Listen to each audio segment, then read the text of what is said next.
आप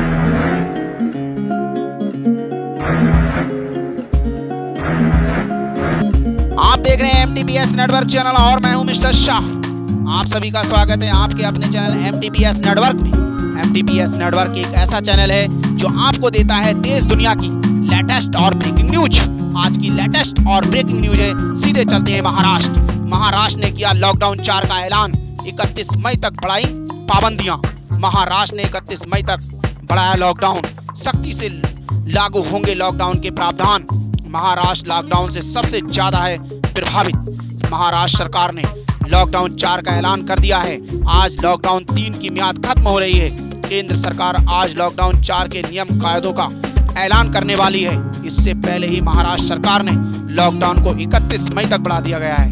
महाराष्ट्र के राहत और पुनर्वास विभाग ने इस संबंध में पत्र जारी किया है। महाराष्ट्र लॉकडाउन से सबसे ज्यादा प्रभावित राज्य। बता दें कि महाराष्ट्र कोरोना वायरस से देश में सबसे ज्यादा प्रभावित राज्य है। यहाँ कोरोना मरीजों की संख्या लगातार बढ़ती जा रही है। पिछले दिनों यहाँ रोजाना कोरोना के लगभग 1500 मामले सामने आ रहे हैं। महाराष्ट्र में अभी कोरोना वायरस के कुल मामले 30,706 रिकॉर्ड किए गए हैं। इसमें से 7,088 लोग इलाज के बाद ठीक हो चुके हैं, जबकि इलाज के दौरान 1135 लोगों की महाराष्ट्र से मौत हो गई है। सख्ती से लागू होंगे लॉकडाउन के प्रावधान।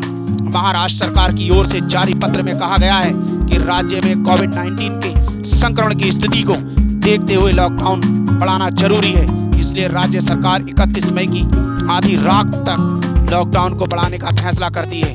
राज्य सरकार के मुताबिक महाराष्ट्र सरकार सभी विभाग लॉकडाउन को प्रभावी और सख्ती से लागू करने के लिए जारी सभी दिशा निर्देश का पालन करने के लिए राज्य सरकार ने कहा है कि कोरोना वायरस का संक्रमण रोकने के लिए पहले से जारी किए गए सभी निर्देश अगले आदेश तक प्रभावी रहेंगे और पाबंदियों में ढील या छूट लॉकडाउन हटाने की जानकारी उचित समय पर बता दी जाएगी, ऐसा कहा महाराष्ट्र सरकार ने और लॉकडाउन को बढ़ाने का ऐलान कर दिया है। और एक बड़ी खबर आ रही है, उसकी ओर चलते हैं। एक बड़ा खुलासा देखते हैं क्या है बड़ी खबर। और इजराइल में चीन के राजदूत की संदिग्ध परिस्थितियों में मौत, घर में मिला शव। इजराइल में चीन के राजदूत की संदिग्ध परिस्थिति में मौत हो गई है और उसके घर में मिला उसका शव। इजराइल में चीन के राजदूत अपने घर में मृत पाए गए। मौत के कारण अब तक नहीं पता चल पाया है कि मौत का सही कारण क्या है। इजराइल में चीन के राजदूत डू वेई की संदिग्ध परिस्थिति में मौत हो गई है। चीनी राजदूत का शव उनके हर्ट जालिया स्थित घर से बरामद किया गया है। इजरायली विदेशी मंत्रालय ने भी इस घटना की पुष्टि की है। इस घटना के बाद अंतर्राष्ट्रीय मीडिया में हड़कंप मच गया है। दरअसल इजराइल में नई सरकार के शपथ ग्रहण को लगातार चल रही उठापटक के दौरान के बीच ये खबर सामने आई है। रिपोर्ट्स के मुताबिक पुलिस उनके घर की जांच में लगी है। हालांकि चीन के दूतावास में अभी तक इस पर कोई बयान नहीं दिया गया है। इजरायली मीडिया के अनुसार चीनी राजदूत डू वेई के घर में हिंसा के कोई निशान नहीं मिले हैं। जांच में लगे लोगों को अंदेशा है कि राजदूत की मौत दिल का दौरा पड़ने की वजह से हो सकती है। फिलहाल मौत के कारणों का पता नहीं चल पाया है। 58 साल के वेई का शव उनके बेड पर मिला और माना जा रहा है कि नींद में ही उनकी मौत हुई है। उनके परिवार में पत्नी और एक बेटा है। उन्हें फरवरी में इजराइल में चीन के दूत के रूप में नियुक्त किया गया था। बता दें कि लंबे समय से जारी राजनीतिक प्रतिरोध के बाद रविवार को ही 5वीं बार बेंजामिन और नेतन्याहू राष्ट्रपति पद की शपथ लेने वाले हैं। अगली खबर की ओर चलते हैं दोस्तों। एक बड़ी खबर आ रही है और उसकी ओर रुख करते हैं। कांग्रेस का दावा 20 नहीं 3.22 लाख करोड़ का है मोदी सरकार का स्पेशल पैकेज। एक बड़ी खबर आ रही है, बड़ा खुलासा किया है कि कांग्रेस का दावा है 20 नहीं 3.22 लाख करोड़ का है मोदी सरकार का स्पेशल पैकेज। हमारी जीडीपी का 101.6% मदद ही मिला। शहरी गरीबों और प्रवासी मजदूरों के लिए कुछ नहीं, और सीधा कहा कि शहरी मजदूरों, गरीबों, प्रवासियों के लिए कुछ नहीं है। इस पैकेज में कांग्रेस के वरिष्ठ नेता आनंद शर्मा ने स्पेशल पैकेज पर वित्त मंत्री निर्मला सीतारमण की आखिरी घोषणा के बाद निशाना जाहिर किया। उन्होंने कहा कि स्पष्ट हो गया है कि देश को ऐसे खराब आर्थिक हालात से निकालने के लिए केंद्र सरकार के पास कोई रोड मैप नहीं है। सरकार इस लोन को प्रोत्साहन पैकेज नहीं कह सकती है। सभी देशों की सरकारों ने अपनी जनता के लिए फौरी राहत देते हुए प्रोत्साहन पैकेज की घोषणा की है। शहरी गरीब लोगों और प्रवासी मजदूरों के लिए सरकार ने अपने पैकेज में कुछ नहीं दिया है। बड़ा खुलासा किया है कि उन्होंने इस पैकेज में ऐसा कुछ नहीं दिया है। कोरोना महामारी से उपजे आर्थिक संकट के बीच पीएम मोदी द्वारा 20 लाख करोड़ रुपए के स्पेशल पैकेज की घोषणा पर पलटवार करते हुए आनंद शर्मा ने कहा कि पैकेज सिर्फ 3.22 लाख करोड़ रुपए का ही है, जो जीडीपी का 101.6% है। 20 लाख करोड़ का पैकेज नहीं है, जैसा कि प्रधानमंत्री ने कहा था। आनंद शर्मा ने यह भी कहा कि वित्त मंत्री की हालात समझी जा सकती है, क्योंकि अर्थव्यवस्था तबाह हो चुकी है और शिष्टाचार भी बनाए रखना है, लेकिन रेल की व्यवस्था क्यों नहीं की जा रही है? लोग सड़कों पर क्यों मर रहे हैं? सरकार सिर्फ जुबानी मदद ही कर रही है। उन्होंने आगे कहा कि आज 12.3 करोड़ लोगों की नौकरी जा चुकी है। हमने छोटे व्यापारियों के लिए उन्हें बिना किसी ब्याज के आर्थिक मदद देने को कहा था, जिससे कि छोटे और मझोले उद्योगों में काम करने वाले लोगों का रोजगार बचाया जा सके। जहां तक अनाज की देने की बात है, वो तो पहले ही से ही खाद्य सुरक्षा कानून के तहत दिया जा रहा है। जब तक इन लोगों को डायरेक्ट पैसा नहीं दिया जाएगा, इनकी मदद नहीं हो सकती है। इससे पहले शनिवार को कांग्रेस के पूर्व अध्यक्ष राहुल गांधी ने भी सरकार की मदद को किसानों, व्यापारियों और प्रवासी मजदूरों के लिए नाकाफी बताया था। उन्होंने कहा कि सरकार की मदद कर्ज का पैकेज नहीं होना चाहिए। किसान, प्रवासी मजदूरों की जेब में सीधा पैसा जाना चाहिए। राहुल गांधी ने कहा कि सड़क पर चलने वाले प्रवासी मजदूरों को कर्ज नहीं, पैसे की जरूरत है। बच्चा जब रोता है तो माँ उसे लोन नहीं देती, उसे चुप कराने का उपाय निकालती है, उसे ट्रीट देती है। सरकार को साहूकार नहीं, माँ की तरह व्यवहार करना होगा। राहुल गांधी ने कहा कि अभी तूफान आया नहीं है, आने वाला है। देश को जबरदस्त आर्थिक नुकसान होने वाला है, इससे हम सबको चोट लगेगी। अगर सरकार ने उन्हें पैसा नहीं दिया और मांग तेजी नहीं हुई तो आगे बड़ा आर्थिक नुकसान हो सकता है। केंद्र के आर्थिक पैकेज में कर्ज की बात तो है, लेकिन इसमें मांग नहीं बढ़ेगी। प्राथमिकता ये होनी चाहिए कि पैसा जनता की जेब में तक जाए। मेरी मांग है कि सरकार एक बार फिर से इस पैकेज की समीक्षा करे। वहीं पूर्व कांग्रेस अध्यक्ष राहुल गांधी पर सीधा हमला करते हुए निर्मला सीतारमण ने कहा कि मजदूरों के साथ बैठकर बातें करने से क्या होगा। मजदूर के साथ बैठकर बातें करने की बजाय राहुल गांधी अपने मुख्यमंत्रियों को ज्यादा ट्रेनों के लिए क्यों नहीं कह रहे हैं? क्या ये ड्रामा नहीं है? मजदूरों का सामान उठाकर चलते राहुल। निर्मला ने कहा कि राहुल अगर मदद करना चाहते तो मजदूरों का सामान उठाकर उनके साथ पैदल कुछ दूर तक चलते, फिर उनकी मदद होती। सड़क किनारे बैठकर बातें केवल उनका वक्त बर्बाद किया है। निर्मला सीतारमण ने कहा कि क्या कांग्रेस दावा करना चाहती है कि उनके द्वारा शासित राज्यों में सब कुछ सही है? मैं सोनिया गांधी से अपील करती हूं कि मजदूरों को उनके घर तक में भेजने में मदद करें। बता दें कि राहुल गांधी शनिवार शाम दिल्ली के सुखदेव विहार फ्लाईओवर के पास मजदूरों से मुलाकात करने पहुंचे।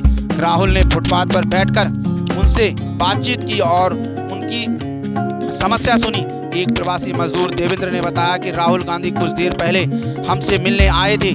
उन्होंने घर जाने के लिए हमारे लिए गाड़ी बुक की और कहा कि वे हमें घर तक छोड़ेंगे। उन्होंने हमें खाना पीना और मास्क भी दिया है। बड़ी अच्छी बात कही राहुल गांधी ने, और राहुल गांधी ने लोगों का अच्छा साथ दिया है, समर्थन किया है और वो ऐसे ही समर्थन करते रहेंगे, ऐसा कहा है राहुल गांधी ने। एक बड़ी खबर आ रही है, उसकी ओर चलते हैं। पत्नी को था कोरोना का डर, मिलने से इनकार किया तो पति ने की आत्महत्या।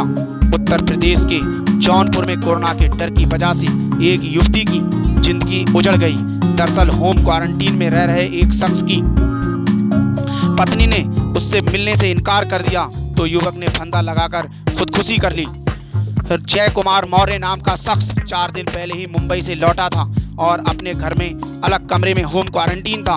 कोरोना से संक्रमित होने की वजह से डर से उसकी पत्नी उससे खिड़की से देखती थी लेकिन उसके पास नहीं जाती थी, जिसकी वजह से 15 मई की रात को मृतक ने अपनी पत्नी को कमरे में बुलाया, लेकिन पत्नी ने कोरोना रिपोर्ट आने तक इंतजार करने को कहा। इस पर पति ने साफ कह दिया पत्नी ने कि इनकार करने के बाद पत्नी में झगड़ा शुरू हो गया और उसके बाद पति ने फंदा लगाकर फांसी खा ली। दोस्तों, बड़ी ही खतरनाक और दर्दनाक ये घटना है, जिसकी वजह से वहाँ पर एक पति ने जो है अपनी मौत को दावत दी है। और दूसरी ओर चलते हैं, एक बड़ी खबर आ रही है। घर वापसी के लिए राजकोट में सड़क पर उतरे मजदूर, तोड़फोड़, एसपी घायल। बस का इंतजाम ना होने पर भड़का आक्रोश, पत्रकार और पुलिसकर्मी भी हुए घायल। कोरोना वायरस की महामारी से निपटने के लिए लागू लॉकडाउन के तीसरे चरण में कई ढील दी गई है। सरकार ने ग्रीन जोन में उद्योग व्यापार शुरू करने की इजाज़त दे दी है। कुछ दुकानें भी खुलने लगी हैं, मजदूरों को काम भी मिलने लगा है। लेकिन प्रवासी मजदूरों के गृह राज्य लौटने का ना तो सिलसिला कम हुआ है और ना ही बेचैनी। हरियाणा, पंजाब, दिल्ली के बाद गुजरात के राजकोट में भी घर आने की मांग को लेकर प्रवासी मजदूर सड़क पर उतर गए हैं। और गुजरात के राजकोट में सापर पेरावल हाईवे पर रविवार को आक्रोशित मजदूरों ने जमकर हंगामा किया। आक्रोशित मजदूरों ने तोड़फोड़ की और कई वाहनों को क्षतिग्रस्त कर दिया। इस दौरान मजदूरों को शांत करने की कोशिश में राजकोट के पुलिस अधीक्षक बलराम मीणा घायल हो गए। वहीं पत्रकार और पुलिसकर्मी भी घायल हुए हैं। काफ़ी मशक्कत के बाद मजदूरों को घर भेजने का आश्वासन देकर प्रशासनिक अधिकारियों ने भी की उनकी प्रशंसा और तारीफ और फिर उन्हें शांत कराया। बताया जाता है कि 500 से अधिक मजदूर अपने गृह राज्य के लिए निकले थे। जब ये निर्धारित स्थान पर पहुंचे तो परिवहन के किसी भी साधन की व्यवस्था नहीं थी। मजदूरों का धैर्य जवाब दे गया और वे हंगामा करने लगे। प्रवासी मजदूरों ने तोड़फोड़ शुरू कर दी। मजदूरों के हंगामा करने की सूचना पाकर पुलिस अधीक्षक बलराम मीणा उन्हें समझाने के लिए मौके पर पहुंचे।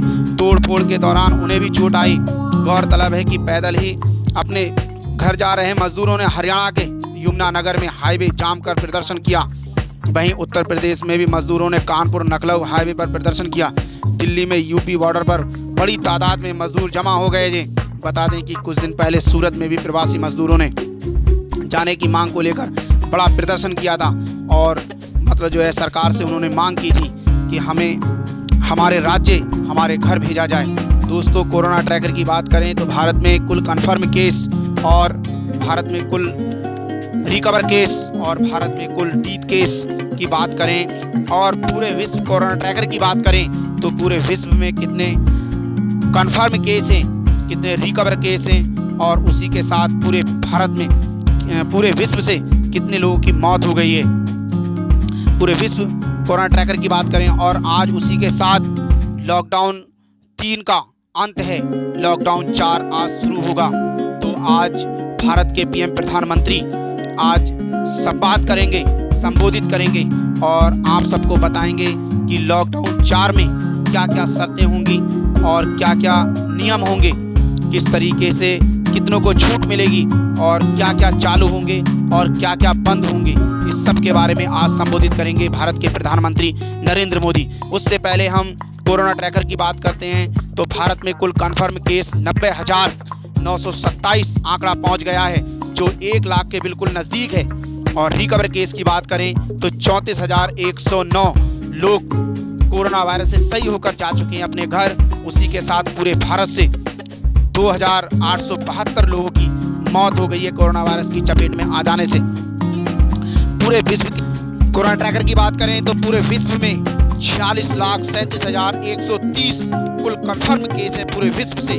और उसी के साथ रिकवर केस की बात करें पूरे विश्व से तो 16,94,169 लोग कोरोना वायरस से सही होकर जा चुके हैं अपने घर।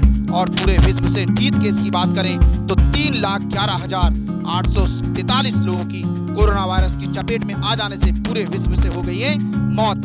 आप सभी को MTPS नेटवर्क चैनल की ये न्यूज पसंद आई हो तो दोस्तों अपने चैनल को कर देना सब्सक्राइब और साथ में बेल आइकन प्रेस कर देना, वीडियो को लाइक कर देना, शेयर कर देना।